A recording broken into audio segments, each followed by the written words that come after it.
I still remember the day my world was turned upside down. The day I discovered that my family's idea of love and support was nothing more than a cleverly disguised web of manipulation and deceit. Growing up, I always felt like I was living in the shadow of my brother, Ethan. No matter how hard I tried, I could never seem to measure up to his mediocre standards. My parents, especially my mom, always seemed to find excuses for his shortcomings, while I was left to pick up the pieces and deal with the consequences. As I look back, I realized that this pattern of behavior started when I was just a kid.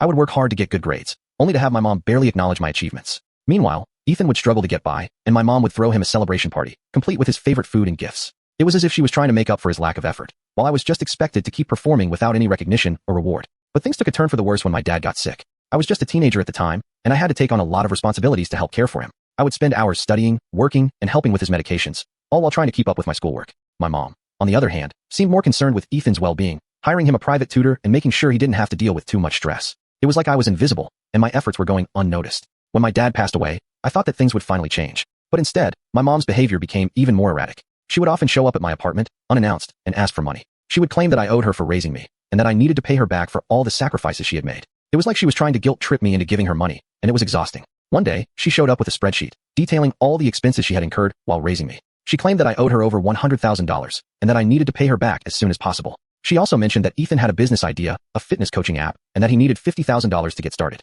She expected me to foot the bill, and to support Ethan's endeavors, no matter how questionable they may be. I was taken aback by her audacity, and I didn't know how to react. But as I looked at the spreadsheet, I realized that something was off. The numbers didn't add up, and the expenses she had listed were exaggerated. I started to feel a sense of unease, and I realized that my mom was not just asking for money. She was trying to control me. I decided to confront her, to ask her why she was doing this. And that's when I discovered the truth. She had been manipulating me, using guilt and shame to get what she wanted. She had been doing the same thing to other people, using her charm and charisma to get them to do her bidding. I felt a mix of emotions, anger, sadness, and relief. I was angry that she had been manipulating me for so long, sad that our relationship had come to this, and relieved that I finally had the truth. As I looked at my mom, I realized that she was not the person I thought she was. She was flawed, and she had made mistakes. But I also realized that I had the power to change my situation. I could stand up for myself, and I could set boundaries. I could say no to her demands, and I could start to rebuild my life. It's been a long and difficult journey, but I've finally found my voice. I've learned to say no, to set boundaries, and to prioritize my own needs. I've learned that family is not just about blood ties, but about the people who support and care for you. And I've learned that sometimes, the hardest thing to do is to let go of the people who are holding you back.